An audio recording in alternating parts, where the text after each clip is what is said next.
اور واقعی وہ ایسا کلام ہے کہ جس کو بھی ماں سے سچی اور پکی محبت ہوگی تو ضرور اس کی آنکھوں سے آنسو کی قطریں جاری ہو جائیں گی۔ اس لیے کہ ماں یا باپ جسے والدین کہا جاتا ہے، جب تک حیات میں ہوتے ہیں، زندہ ہوتے ہیں، ہم ان کی اہمیت کو نہیں سمجھ پاتے، ہم ان کے مقام و مرتبے کو نہیں سمجھ پاتے، ان کی زندگی ہمارے لیے کیا ہوتی ہے ہمیں اس کا شعور نہیں ہوتا ہے۔ لیکن وہی ماں باپ، والدین کا سایہ اگر ہمارے سروں سے اٹھ جاتا ہے، دنیا سے رخصت ہو جاتے ہیں، تب ایک وفادار بچے کو، ایک سعادت مند بچے کو سمجھ میں یہ بات آتی ہے کہ ماں باپ کی زندگی اولاد کے حق میں جو ہے مشعل ہدایت ہوا کرتی ہے، اولاد کے حق میں اللہ کی رحمت ہوا کرتی ہے۔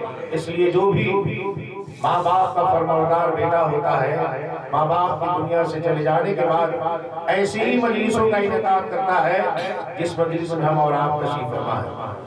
ہزاروں کو کھانا کھلا دینا، دعوت عام کر دینا، یہ کوئی کمال کی چیز نہیں ہے۔ سب سے بہترین ہے کہ ہم سنی سے عقیدہ ہے، ہمارا عقیدہ یہی ہے کہ ہم جس طرح سے خوشی کے موقع پر، اپنی شادی کے موقع پر نبی دو جہاں کی محفل کا انعقاد کرتے ہیں، وہ غمی کے موقع پر بھی یاد کرتے ہیں، اس لیے کہ ہماری خوشیاں بھی ہیں، ہماری غمی بھی ہیں۔ نبی دو جہاں کی محفل کے انعقاد کے صدقے و فیض ہماری خوشیوں میں اللہ دوبارہ فرما دے گا، ہماری خوشیوں میں اضافہ فرما دے گا، اور نبی کے صدقے و فیض ہماری غم کافور ہوتے نظر آئیں گے۔ اس لیے میرے دوستو، میں اپنی گفتگو کو آگے بڑھاؤں، اس سے پہلے انتہائی محبت اور عقیدت کے ساتھ عشق و محبت کا بھرپور مظاہرہ کرتے ہوئے بھیک دینے والے آقا و داتا، دونوں جہاں کے مالک و مختار، آفتاب رسالت، مہتاب نبوت، شمع بزم ہدایت، مصطفیٰ جان رحمت، پیارے آقا جناب پاک محمد رسول اللہ صلی اللہ علیہ وسلم کی بارگاہ عظمت میں جی لگا کر بآواز بلند درود شریف کا نذرانہ پیش کریں۔ بڑی چھوٹی درود شریف، اللہم صلی علی سیدنا مولانا محمد بعد الجود والکرم والہ وصحبہ بارک وسلم، صلو علیہ الصلوۃ والسلام علیک یا رسول اللہ صلی اللہ علیہ وسلم۔ آج میری گفتگو ہے ایصال ثواب کی شرعی حیثیت کیا ہے۔ مردے کو ثواب پہنچانا جس کو ایصال ثواب کہا جاتا ہے، اس کی شرعی حیثیت کیا ہے، شریعت میں کہاں تک اس کی اجازت ہے، اور قرآن و حدیث سے ایصال ثواب ثابت ہے۔ آپ جانتے ہیں کہ میں نے جس آیت کریمہ کی تلاوت کا شرف حاصل کیا، قرآن شریف کے 29ویں پارہ سورہ ملک کی آیت طیبہ ہے، آیت کریمہ ہے، جس میں خلاق دو عالم کا ارشاد ہے، جو ساری کائنات کا پالنہار ہے، ہمارا اور رب ہے، خالق ارض و سما ہے۔ خلاق دو عالم فرماتا ہے، الذی خلق الموت والحیات لیبلوکم ایکم احسن عملا وہو العزیز الغفور۔ اللہ کی ذات وہ ہے جس نے کہ موت و حیات کو پیدا کیا، جس نے کہ موت و زندگی کو پیدا کیا، کس لیے پیدا فرمایا؟ تو آگے فرماتا ہے لیبلوکم، تاکہ اللہ تمہارا امتحان لے، اللہ تمہیں آزمائے کہ تم میں سے کس کا عمل سب سے بہترین ہے، تم میں سے کس کا عمل سب سے اچھا ہے۔ وَهُوَ الْعَزِيزُ الْغَفُورُ، اللہ ہی عزت عطا فرماتا ہے اور وہی بندے کے گناہوں کو معاف فرماتا ہے۔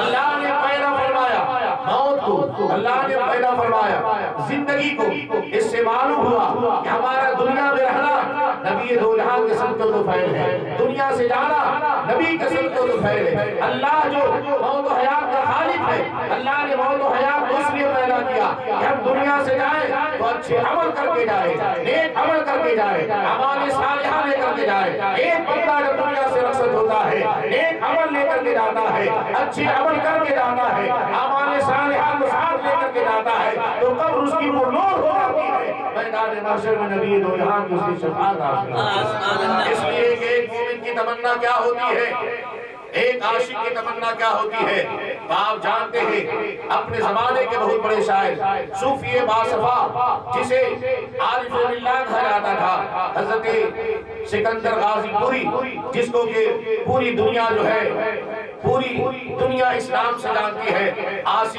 غازی پوری، آپ فرماتے ہیں آج بھولے نہ سمائیں گے کفن میں آسی، آج بھولے نہ سمائیں گے کفن میں آسی، کی رات ہے اس گل سے ملاقات کی رات. ایک عاشق کی تمنا ہے, ایک عاشق کی خواہش یہ ہوتی ہے دنیا سے جائے وہ اس لیے جانے کی تمنا کرتا ہے. ایک عاشق اگر پیسے کے ذریعے دیکھ سکتا ہے تو مدینہ طیبہ جاتا ہے, مکہ معظمہ جاتا ہے. میں آپ سے پوچھنا چاہتا ہوں, آپ عمرے کے بہانے یا حج کے ذریعے اگر مدینہ جاتے ہیں تو مدینہ جا کر کے روضہ رسول کے سامنے کھڑے ہو کر کے کیا دیکھتے ہیں؟ نبی دو جہاں کی جاری کو دیکھتے ہیں, روضہ شریف کی جاری کو دیکھتے ہیں, روضے کے پاس کھڑے ہو کر کے روضہ مبارکہ کو دیکھتے ہیں, گنبد خضرا کو دیکھتے ہیں. لیکن یاد رکھو ایک عاشق دنیا سے جاتا ہے جب رخصت ہوتا ہے قبر میں جاتا ہے تو ہم سنیوں کا عقیدہ ہے کہ قبر میں نبی دو جہاں کے جلوے زیبا کی زیارت کرائی جاتی ہے, جلوے زیبا کی زیارت کرتا ہے. ایک عاشق دنیا میں رہتا ہے تو نبی کے چہرے کو نہیں دیکھ پاتا ہے. اگر نبی کا کرم ہوتا ہے تو نبی خواب میں تشریف لاتے ہیں. لیکن سنیوں کا عقیدہ ہے کہ نبی دو جہاں کا چاہنے والا جب قبر میں جاتا ہے تو نبی کرم فرماتے ہیں اور اپنے غلاموں کی قبر میں تشریف لاتے ہیں. اس لیے تو شاعر کہتا ہے آج پھولے نہ سمائیں گے کفن میں آسی, آج کی رات ہے اس گل سے ملاقات کی رات. اور جانتے ہو نبی کا چاہنے والا جب ان کو یاد کرتا ہے, نبی کا چاہنے والا جب ان کو یاد کرتا ہے وہ خود تشریف لاتے ہیں, ان پر پایا نہیں کرتے. آپ جانتے ہیں کہ یہ دنیا یہ دار فنا ہے, ایک نہ ایک دن سب کو دنیا سے رخت سفر باندھنا ہے. دنیا ہمیشہ کی جگہ نہیں, دنیا ہمیشہ رہنے والی چیز نہیں. دنیا میں آدمی آئے تو ایسے ہی رہے جیسے کہ ایک قیدی جو ہے قید خانے میں رہتا ہے. ایک آدمی کو قید خانے میں ڈال دیا جاتا ہے, جیل کی سلاخوں کے پیچھے پھکیل دیا جاتا ہے. جتنی آرائش اور سہولتیں اسے جیل میں ملے لیکن اس کا دل نہیں لگتا ہے, اس کی توجہ ادھر نہیں ہوتی ہے. ہمیشہ فکر مند ہوتا ہے, متفکر ہوتا ہے کب جیل سے ہمیں رہائی ملے, کب قید سے ہمیں رہائی ملے کہ میں اپنے بال بچوں میں جاؤں, اپنے خیش و قاری میں جاؤں, اپنے رشتہ داروں میں جاؤں, اپنے ماں باپ کے پاس جاؤں. اس لیے کہ ہمیشہ اس کی توجہ یہی ہوتی ہے قید سے رہائی مل جائے تاکہ اپنے درمیان چلے جائیں گے, خیش و قاری میں چلے جائیں گے, رشتہ داروں میں چلے جائیں گے, بال بچوں میں چلے جائیں. اسی طرح سے مومن کے بارے میں کہا گیا مومن جب دنیا میں رہے تو دنیا سے پوری لو لگا نہ رہے بلکہ دنیا میں رہے تو ایک قیدی کی طرح رہے. اس لیے کہ مومن کو دنیا میں رہنا ہے تو ایک قیدی بن کے رہنا ہے. مومن کی زندگی تو مرنے کے بعد ہے, اس لیے کہ مرنے کے بعد جس گھر میں ہم کو جانا ہے وہ ہمیشہ کا گھر ہے, وہ عبدالآباد ہے, وہ آخرت کا گھر ہے جہاں ہمیشہ ہم کو رہنا ہے. اسی لیے تو شاعر کہتا ہے جس گھر میں 2 دن رہنا ہے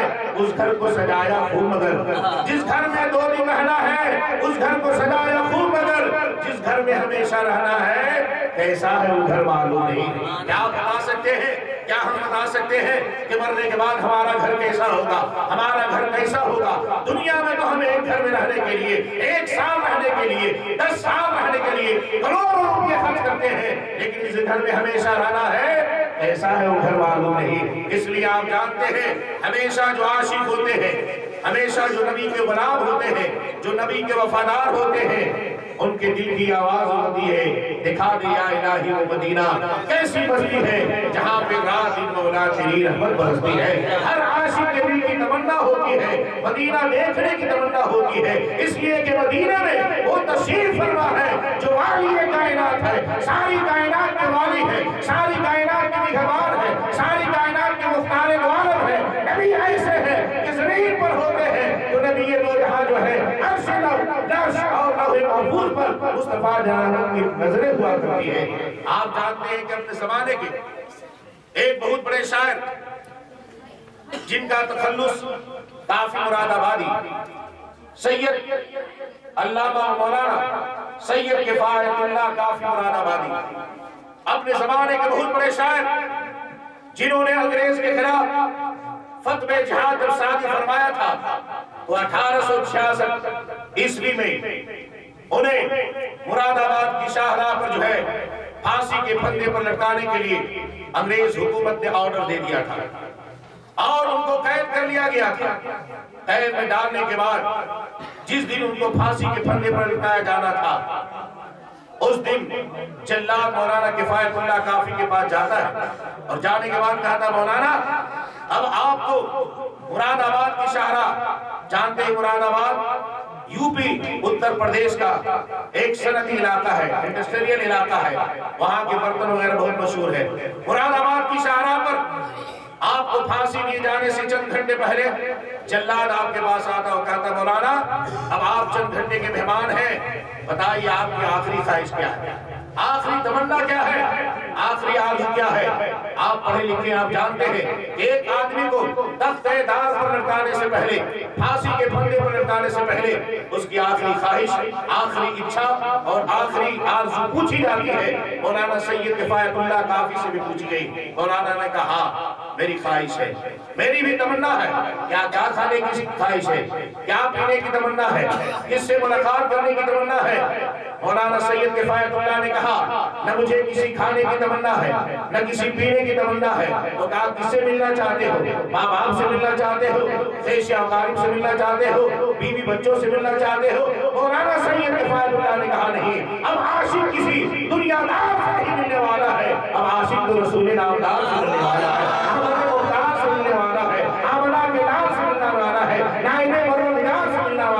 شفیع روز شمار سے ملنے والا ہے، انیس بے قصار سے ملنے والا ہے، چار احساس بدر دبندہ سے ملنے والا ہے، اپنے آقا سے ملنے والا ہے۔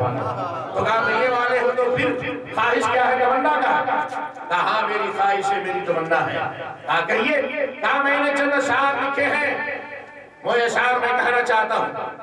پھانسی کے پھندے پر جانے سے پہلے مولانا سید کفایت اللہ کافی مراد آبادی نے چند اشعار لکھے تھے، اس اشعار کو سنانے کو انہوں نے خواہش ظاہر کیا۔ جلاد کہتا مولانا آپ اشعار کہنا چاہتے ہیں؟ اشعار آدمی کب کہتا ہے؟ جب نشاط و طرب کے عالم میں ہوتا ہے، فرحت و انبساط کی کھڑیاں ہوتی ہے، شادہ ہوتا ہے، فرحہ ہوتا ہے، تب آدمی شعر کہتا ہے، تب آدمی غزل کہتا ہے، تب شعر اس کے ذہن و دماغ پر آتے ہیں۔ اب تو آپ چند گھنٹے کے مہمان ہیں، پھانسی کا پھندا آپ کے لیے تیار ہے، تختہ دار پر آپ کو لٹکا دیا جائے گا۔ ایسے عالم میں آپ شعر کہیں گے، ایسے عالم میں آپ غزل کہیں گے؟ آپ نے کہا ہاں ایسے ہی عالم میں غزل کہوں گا، ایسے ہی عالم میں شعر کہوں گا۔ میں نے یہ جو شعر کہا ہے کسی دنیا دار کے لیے نہیں کہا ہے، آمنہ کے لال کے لیے کہا ہے، رسول نامدار کے لیے کہا ہے، اور دنیا والوں کو بتانے کے لیے، انگریز حکومت کو چین دینے کے لیے، اے انگریز حکومت، اے فسطائی حکومت، اے طاقتی حکومت، تیری حکومت ہمیشہ رہنے والی نہیں ہے۔ ارے جس کی حکومت زمین کی بستی سے لے کر کے آسمان کی بلندی پر ہے، وہ میرا نبی مصطفیٰ جان رحمت ہے، مختار عالم ہے۔ کسی کو تو بھرے نہیں کہ حضور تاج شریعت نے فرما دیا جہاں پانی عطا کر دے، بھری جنت ہبا کر دے، نبی مختار کل ہے جس کو جو چاہتا ہے۔ آپ نے فرمایا میں نے اشعار کہے ہیں کسی دنیا دار کے لیے نہیں، رسول نامدار کے لیے۔